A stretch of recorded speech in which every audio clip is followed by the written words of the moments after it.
Rismon Sianipar Hasiholan yang mengajukan permohonan restoratif justice atau perdamaian dengan Joko Widodo yang telah diterima oleh Polda Metro Jaya.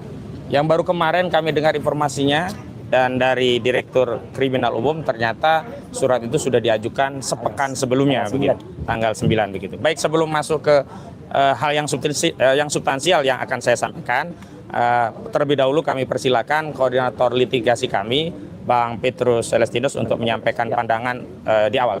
Silakan, Pak. Ya, terima kasih. Selamat siang teman-teman semua.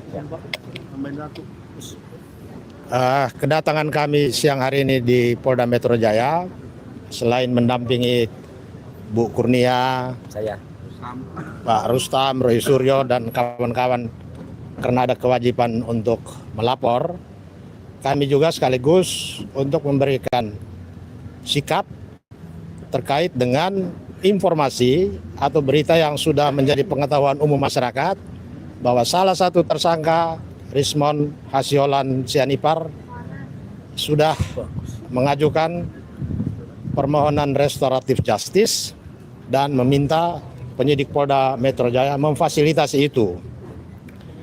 Mengenai pilihan dia untuk menggunakan penyelesaian melalui restoratif justice, walaupun hal itu merupakan haknya, tetapi kami sesalkan tindakannya itu karena apa yang diperjuangkan bersama-sama selama ini adalah nilai kepentingan umum yang harus kita kedepankan. Ya, kita sudah punya tekad bersama bahwa perkara ini harus dibuktikan penyelesaiannya sampai ke sidang pengadilan. Kenapa sampai ke sidang pengadilan? Karena perkara pencemaran nama baik ini tidak semata-mata nama baik Jokowi yang dia perjuangkan, tetapi kepentingan di balik itu kita mau mengungkap sampai ke akar-akarnya, benarkah ijazah Jokowi itu palsu? Yang kedua, setelah dia dinyatakan asli atau palsu, sahkah ijazah itu digunakan? Ini yang kita perjuangkan bersama-sama selama ini, dan perjuangan itu belum berakhir. Tetapi di tengah perjalanan untuk kita mengungkap itu semua, terjadi sikap, perilaku, tindakan yang sangat tidak terpuji. Ini pengkhianatan, ini pengingkaran terhadap nilai-nilai yang kita perjuangkan bersama. Tadinya kita pikir penyelesaian di bulan Januari untuk beberapa 2 orang tersangka yang sudah mengajukan restoratif justice itu merupakan peristiwa pertama dan terakhir. Tidak akan terulang, tetapi praktek itu hari ini nampaknya sepertinya akan diulangi lagi. Dan kita akan pantau posisi penyidik Polda Metro Jaya, netralitasnya ada di mana. Kalau dia berperan sebagai fasilitator, tempatnya adalah di Polda Metro Jaya. Kantor ini tidak akan pernah berpindah ke Solo. Jadi kalau memang dia menjadi fasilitator, netralitasnya kita tuntut dan panggil Jokowi ke Jakarta, panggil mereka pihak yang meminta dia duduk. Bagaimana mekanisme restoratif justice itu diberlakukan. Karena bagaimanapun restoratif justice itu adalah diadopsi dari nilai-nilai tradisi masyarakat kita yang selama ini penyelesaian sengketa antar warga masyarakat itu diselesaikan di kampung, di desa adat, dan duduk bersama secara terbuka, terhormat, bermartabat. Bukan main kucing-kucingan. Kemarin di Jogja, di Solo, kok ada penyidik dari sini yang ada di ruangan lain yang tahu-tahunya kok muncul di situ. Ini siapa yang undang? Ada apa di situ? Kok tertutup dilakukan? Ini yang kita akan kedatangan hari ini, kita akan minta klarifikasi dari penyidik Polda Metro Jaya supaya restoratif justice harus ditempatkan secara terhormat dan bermartabat. Tidak boleh ada kucing-kucingan, tutup-menutupi. Ujuk-ujuknya keluar SP3. Kasus ini kasus besar, bukan kasus remeh-temeh. Saya kira itu mungkin teman-teman lain bisa menambahkan. Terima kasih. Baik, sebelum melanjutkan ke yang lain, saya selaku koordinator non-litigasi berkaitan dengan peristiwa pengajuan permohonan restoratif justice yang diajukan oleh Rismon Sianipar dan pengacaranya, saya sampaikan beberapa sikap dari tim kami sebagai berikut. Pertama, kami tegaskan bahwa berita di mana Rismon Sianipar mengajukan permohonan restoratif justice bersama pengacara bukanlah pengacaranya itu dari kami. Karena kami di tim advokasi anti kriminalisasi akademisi dan aktivis sudah tidak lagi menangani Rismon Sianipar, terhitung sejak Rismon Sianipar menunjuk kuasa hukum baru, yakni bersama Saudara Refli Harun dan Jahmada Girsang, yang kami ketahui kop suratnya menggunakan kop surat dari Saudara Jahmada Girsang. Karena itu segala hal yang berkaitan dengan Saudara Rismon Sianipar baik berkaitan dengan restoratif justice, termasuk dugaan perkara pemalsuan dokumen ijazah S2 dan S3 di Jepang, itu sepenuhnya tanggung jawab yang bersangkutan, yakni Saudara Rismond Sianipar Hasiholan, juga kuasa hukumnya yang saat ini menangani yang bersangkutan. Yang kedua, kami kembali mengingatkan bahwa kami telah menegaskan siapapun yang melakukan upaya perdamaian dengan kepalsuan, dengan kebohongan, dengan kezaliman, dan siapapun yang menempuh jalan untuk berdamai dengan Joko Widodo, sudah kami tegaskan dan hari ini kami tegaskan kembali bahwa mereka ini adalah orang-orang yang berkhianat terhadap rakyat. Dan kami tegaskan sekali lagi, tidak akan pernah ada kompromi dengan siapapun yang berusaha mencampurkan antara al-haq dengan al-batil. Dan kami tegaskan bahwa penyelesaian hukum dalam sengketa ijazah palsu Saudara Joko Widodo harus diselesaikan melalui putusan pengadilan yang berkekuatan hukum tetap, sehingga tunai sudah kewajiban moral bangsa kita sebagai anak bangsa untuk menuntaskan kasus ini di era kita dan tidak menjadi warisan sejarah buruk bagi generasi selanjutnya. Ketiga, kami menegaskan, terlepas itu bukan inisiatif dari kami dan tidak atas supervisi dari kami menyatakan tindakan Saudara Rismond Sianipar ini selain melakukan pengkhianatan sebagaimana yang disampaikan oleh Bang Petrus Celestinos, juga merupakan tindakan yang melakukan penyerangan kepada perjuangan. Kita tahu sebelumnya sudah ada 2 orang yang bertandang ke Solo, masih konsisten mengakui jasa Jokowi palsu, masih konsisten tidak minta maaf kepada Jokowi, tapi hari ini dengan tanpa malu dan tidak ada lagi tersisa wibawa sedikit pun dari Saudara Rismond Sianipar, dia merengek-rengek lewat media menajukan minta maaf kepada Saudara Joko Widodo. Dia merengek-rengek mengevaluasi penelitiannya yang dianggap sebelumnya keliru dan hari ini dia mengakui ijazahnya asli, padahal dia pun belum punya putusan pengadilan tentang sengketa ijazah. Ini adalah sesuatu yang diingkari dan sesuatu yang bertentangan. Dan dalam konteks perjuangan kami tegaskan, kehilangan pengkhianat bukanlah aib bagi kami, justru itu adalah bagian dari upaya pembersihan perjuangan. Keempat, sejak awal komitmen di tim advokasi, kami berjuang karena nilai-nilai, karena value, nilai-nilai kejujuran, kebenaran, keadilan, nilai-nilai menolak kepalsuan, menolak kebohongan, menolak segala bentuk kezaliman yang selama ini sudah diproduksi oleh rejim Joko Widodo selama 10 tahun berkuasa. Dan kami sangat berharap dengan perjuangan ini bisa mengevaluasi 10 tahun periode kezaliman itu dan tidak akan terulang lagi. Jadi jika hari ini, bahkan yang akan datang, bahkan yang sudah lalu, ada orang, ada tokoh, siapapun itu datang dan pergi menyisakan legasi pengkhianatan terhadap perjuangan ini, tidak masalah bagi kami, karena kami tidak berjuang untuk mereka, tidak berjuang untuk orang, tidak berjuang untuk tokoh, tapi kami berjuang untuk nilai-nilai yang ini dijunjung tinggi seluruh rakyat Indonesia, yakni kebenaran, keadilan, melawan kezaliman, kebohongan, juga kepalsuan.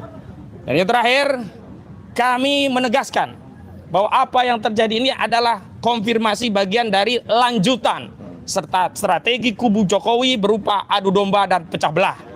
Selain melakukan pecah belah, Saudara Joko Widodo juga melakukan adu domba.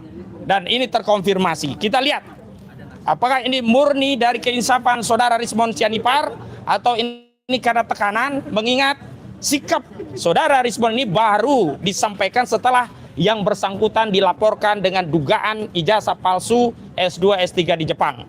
Karena itu, terlepas apakah Saudara Joko Widodo memaafkan atau tidak, terlepas terjadi perdamaian atau tidak, bahkan terlepas ada SP3 atau tidak terhadap Rismond Sianipar mengikuti Saudara Egy Sujana dan Damai Hari Lubis, kami meminta kepada aparat penegak hukum untuk tetap melanjutkan kasus dugaan ijazah palsu Saudara Rismond, karena kami tidak membela siapapun yang memalsukan ijazah, baik itu Saudara Joko Widodo maupun Rismond Sianipar, keduanya harus bertanggung jawab kepada seluruh rakyat dan harus diadili sampai ada putusan hukum yang berkekuatan hukum tetap.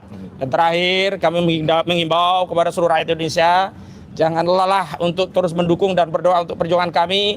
Tidak perlu kecewa dengan pihak pengkhianat, Justru kita harus bersyukur bahwa Allah tampakkan pengkhianatan itu hari ini, sehingga kita mudah untuk membedakan mana al-haq, mana yang batil, mana yang konsisten berjuang untuk rakyat. Dan sekaligus saya juga mengapresiasi kepada pejuang-pejuang kita, Pak Roy Suryo, Bu Kurniatri Roryani, Pak Rustam Effendi, dan Pak Rizal Fadilah yang sampai hari ini komitmen berjuang. Dengan catatan, sekalipun nantinya ada satu atau bahkan semuanya ikut berkhianat sebagaimana yang sudah dilakukan oleh para pendahulunya, itu tidak pernah mengubah perjuangan, tidak mengurangi pahala kita, tidak juga menghilangkan harapan rakyat. Dan karena harapan rakyat itu begitu besarnya kepada Pak Roy, Bu Kurnia dan yang lainnya, saya titip amanah kepada Pak Roy, Bu Kurnia dan yang lainnya.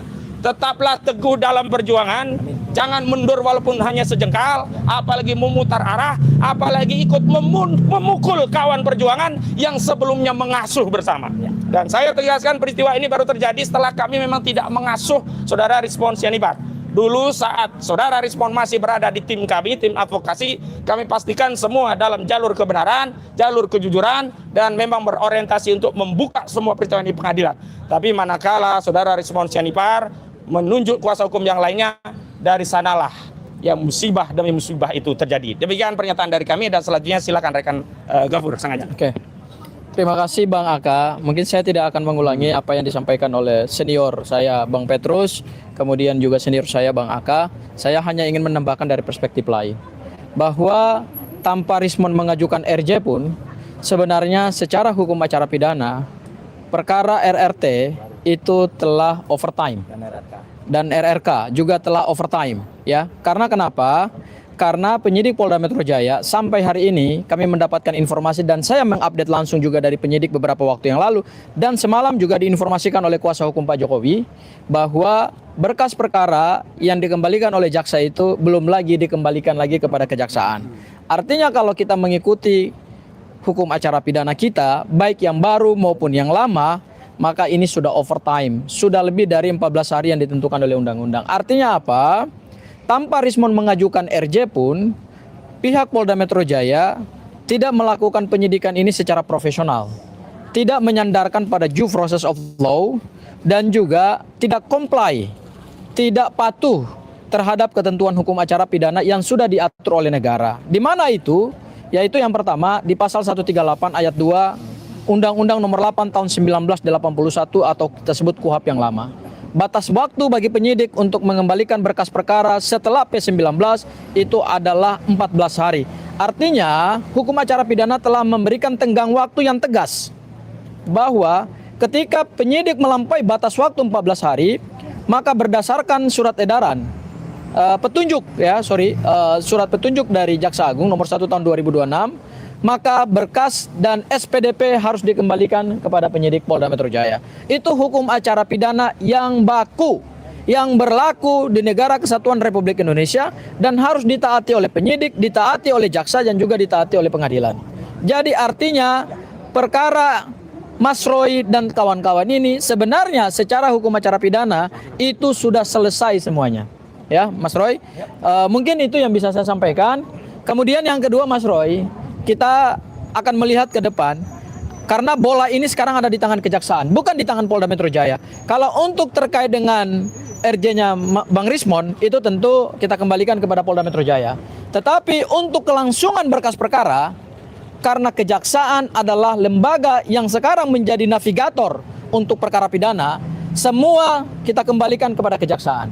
Kalau kejaksaan juga patuh terhadap hukum acara pidana, maka sebenarnya seharusnya dalam waktu yang sangat dekat kejaksaan harus sudah bisa mengembalikan SPDP, yaitu surat pemberitahuan dimulai penyidikan, karena dengan SPDP itulah kejaksaan terlibat dalam perkara ini. Begitu SPDP dikembalikan karena overtime yang ditentukan oleh undang-undang, baik dalam KUHP yang baru maupun juga dalam KUHP yang lama, maka sebenarnya perkara ini sudah tidak bisa lagi dan sudah tidak layak secara hukum acara pidana. Kita tidak bicara material, tapi kita bicara hukum formil. Karena bagaimanapun juga penegakan hukum itu harus juga berbasis pada hukum acara pidana.